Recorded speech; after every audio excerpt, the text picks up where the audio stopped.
बिस्मिल्लाहिर्रहमानिर्रहीम। अल्लाह के नाम से शुरू जो बड़ा मेहरबान और नहायत रहम वाला है। I am Mirza Ruhail Baig from Pacific group of colleges. हमारा सब्जेक्ट अकाउंटिंग।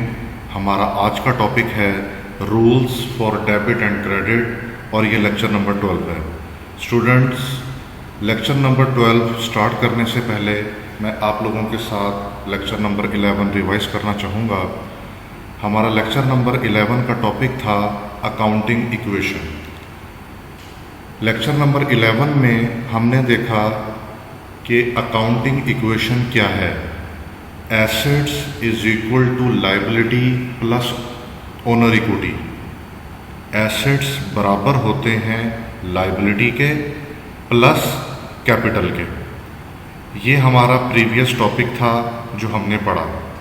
इसके बाद हमने अकाउंटिंग इक्वेशन में ट्रांजैक्शन को पुट करना सीखा कि हम जो भी ट्रांजैक्शंस अकर होंगी हम उनको अकाउंटिंग इक्वेशन में पुट कैसे करेंगे। तो हमने देखा सबसे पहले कि जब भी कमेंसमेंट ऑफ बिज़नेस होती है, बिज़नेस स्टार्ट होता है, तो हम जो भी अमाउंट होगी, सपोज 5 लाख से बिज़नेस शुरू किया तो 5 लाख हम कैश में भी लिखेंगे और 5 लाख हम कैपिटल में भी लिखेंगे। इससे दोनों साइड्स जो हैं वो इक्वल हो जाएंगी। फिर हमने अगर फर्नीचर परचेज़ किया तो फर्नीचर हमने अगर 10,000 का परचेज़ किया, 10,000 फर्नीचर में इंक्रीज़ हो जाएगा और 10,000 कैश में से कम हो जाएगा। यानी कि एसेट साइड पर एक एसेट बढ़ गया और एक एसेट कम हो गया। नेट इफेक्ट ज़ीरो हुआ। दूसरी साइड पर हमने कोई एक्टिविटी नहीं की तो वहाँ पे भी एंड रिजल्ट ज़ीरो है। तो hence zero is equal to zero. Accounting equation हमारी बैलेंस रहेगी, टोटल रहेगी। फिर इसी तरह अगर हम कोई चीज़ उधार पर परचेज़ करते हैं, फॉर एग्ज़ाम्पल हमने मर्चेंडाइज अगर उधार पे परचेज़ की और वो 15,000 की थी तो हम मर्चेंडाइज में 15,000 लिखेंगे, यानी कि हमारी मर्चेंडाइज 15,000 से बढ़ गई। और अपनी लायबिलिटी में भी हम 15,000 लिखेंगे कि हमारी लायबिलिटी भी 15,000 से बढ़ गई। तो एसेट्स भी 15,000 से बढ़ गए, लायबिलिटी भी 15,000 से बढ़ गई, दोनों साइड्स जो हैं वो बराबर रहीं। इसी तरह अगर हमने सेल की कैश पर, मर्चेंडाइज हमने 5,000 की सेल की तो कैश हमारा 5,000 से इंक्रीज़ कर जाएगा और हमारी जो मर्चेंडाइज हैं वो 5,000 से डिक्रीज़ हो जाएंगी, यानी कि कम हो जाएंगी। इसी तरह हम मर्चेंडाइज उधार पे भी सेल कर सकते हैं। अगर हम उधार पर सेल करेंगे तो हम क्या करेंगे, मर्चेंडाइज में से 8,000 माइनस हो जाएगा और 8,000 हमारे अकाउंट रिसीवेबल में ऐड हो जाएगा। अकाउंट रिसीवेबल भी एसेट है, हमारी मर्चेंडाइज भी एसेट है। एक एसेट कम हो रहा है और एक एसेट बढ़ रहा है। तो ये हमारे पास वे है इन ट्रांजैक्शंस को सॉल्व करने की। नेक्स्ट हमारे पास अगर ओनर ड्राइंग करेगा तो हम उसको अकाउंटिंग इक्वेशन में कैसे सॉल्व करेंगे। हम अगर वो 20,000 अपने कारोबार से लेके जा रहा है तो 20,000 हम कैश में से भी माइनस करेंगे और 20,000 हम अपने कैपिटल में से भी माइनस करेंगे।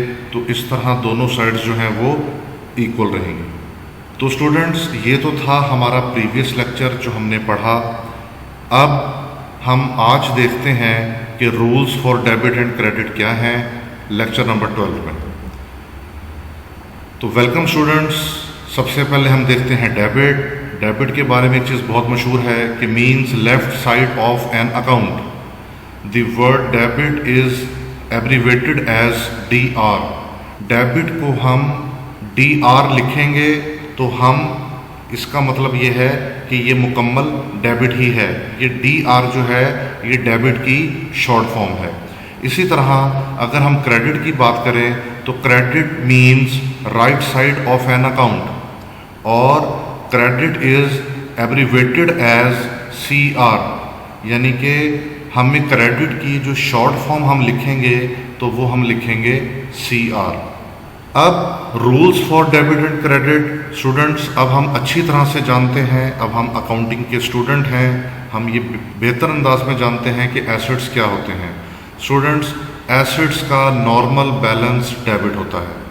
एसेट्स में हमारे पास कैश है, अकाउंट रिसीवेबल है, फर्नीचर है, इन्वेंट्री है, प्रीपेड एक्सपेंसेस हैं, गुडविल है, ये तमाम तर हमारे एसेट्स हैं।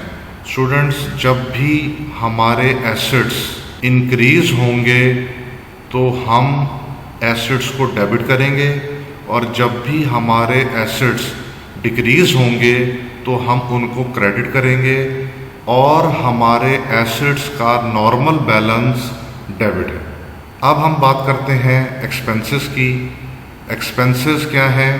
खर्चे हैं, सैलरीज हैं, वेजेस हैं, ड्राइंग्स हैं, इलेक्ट्रिसिटी एक्सपेंस हैं, यूटिलिटी एक्सपेंस हैं, ऑडिट के एक्सपेंस हैं, ये तमाम तर हमारे एक्सपेंसेस हैं।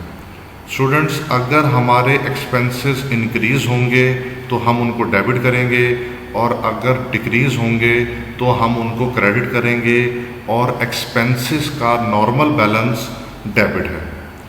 इसी तरह स्टूडेंट्स, अगर हम लायबिलिटी की बात करें तो लायबिलिटी जब बढ़ेगी, ये हमारा उधार है, अकाउंट पेएबल, टैक्स पेएबल, अगर हमारा उधार बढ़ेगा तो ये क्रेडिट होगा, और अगर लायबिलिटी हमारी कम होगी तो लायबिलिटी हमारी डेबिट हो जाएगी, और लायबिलिटी का नॉर्मल बैलेंस क्रेडिट होता है।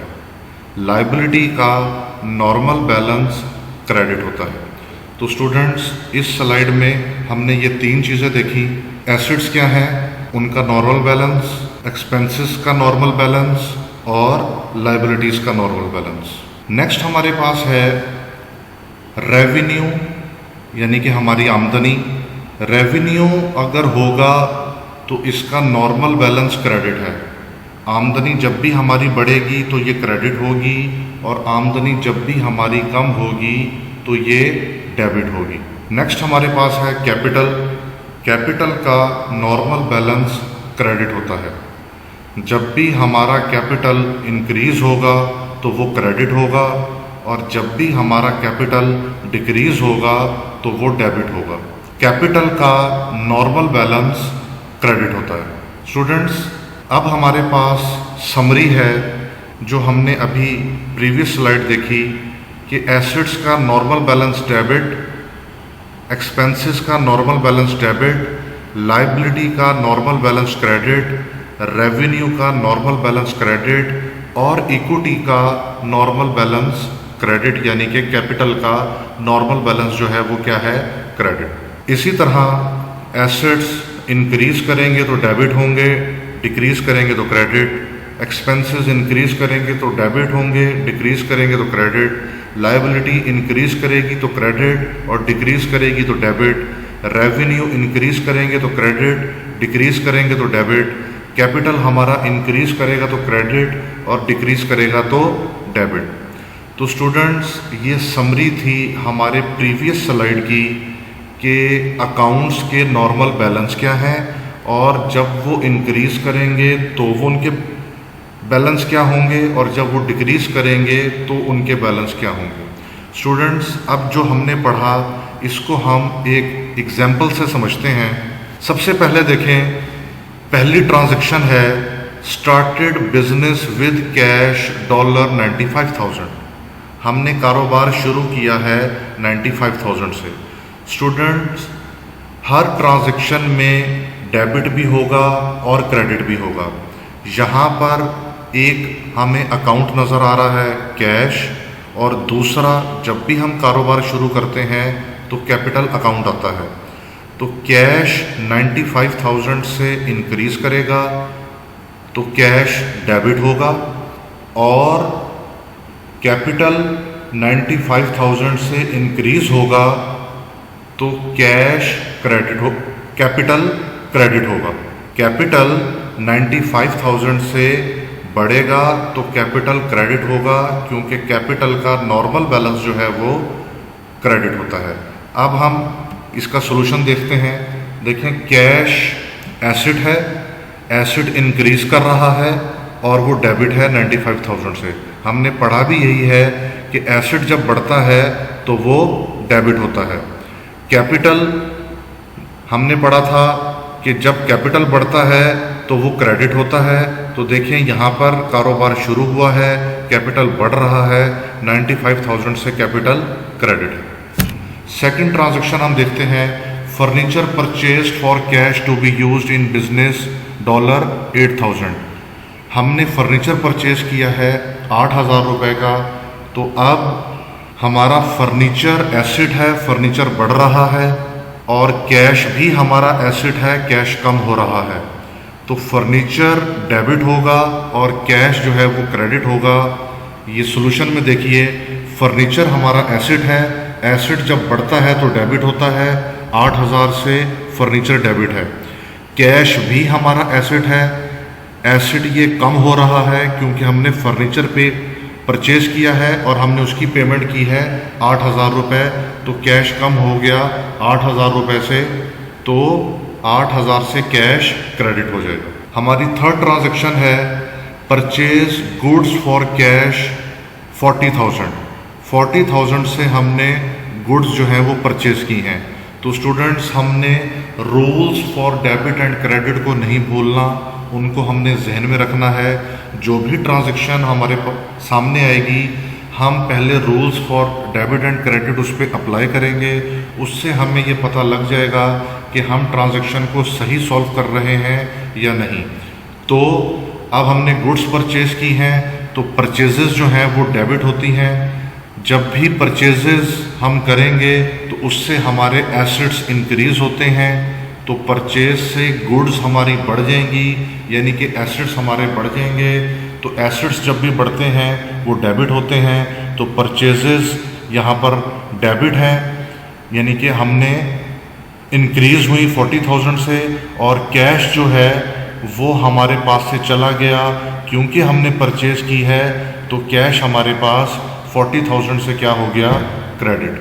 फिर हमारे पास नेक्स्ट ट्रांजैक्शन है purchase goods on credit from big traders $57,000।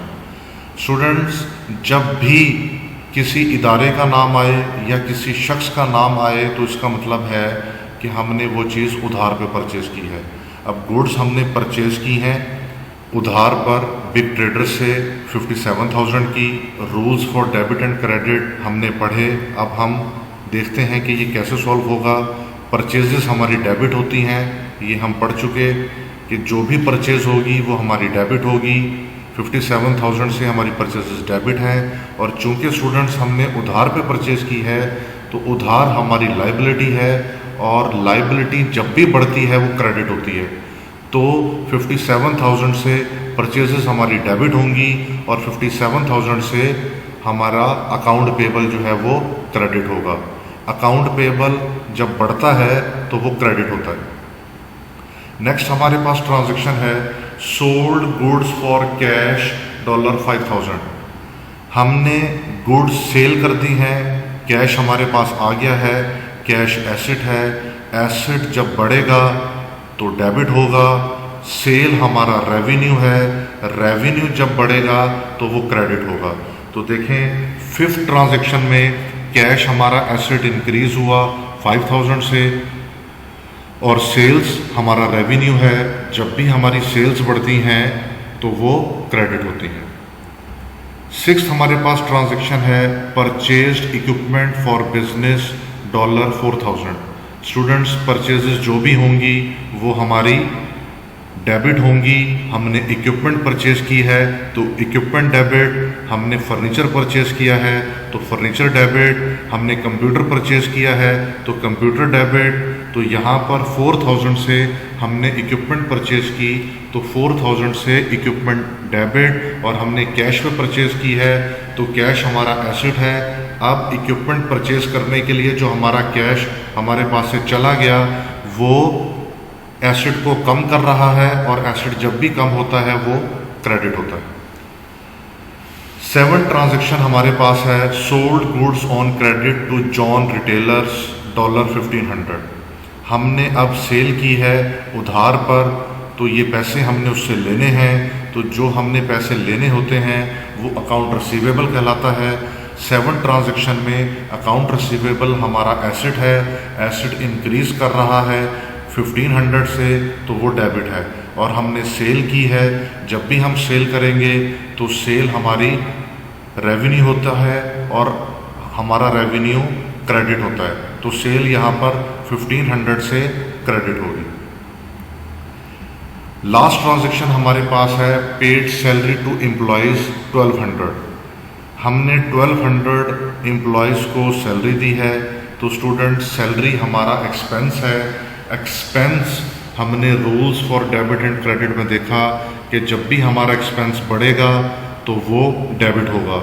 यहाँ पर सैलरी एक्सपेंस है, 1200 से एक्सपेंस बढ़ रहा है तो एक्सपेंस डेबिट हो गया, और हमने 1200 कैश दिया है। कैश हमारे पास एसेट है, एसेट हमारे पास से जा रहा है, तो 1200 से कैश जो है वो क्रेडिट हो जाएगा। तो स्टूडेंट्स, ये हमारे पास हमने आज ट्रांजैक्शंस देखी, 8 ट्रांजैक्शंस हमने पढ़ी, rules for debit and credit हमने पढ़े, और इन 8 ट्रांजैक्शंस पर rules for debit and credit हमने अप्लाई किए। तो स्टूडेंट्स, ये एक बहुत आसान टॉपिक था, एक बहुत इंटरेस्टिंग टॉपिक था।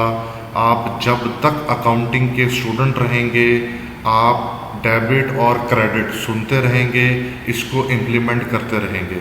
तो अगर आपने डेबिट और क्रेडिट अच्छी तरह से समझ लिए, आपको समझ आ गए, तो आप जब तक अकाउंटिंग के स्टूडेंट रहेंगे आपको अकाउंटिंग में कोई दिक्कत नहीं होगी।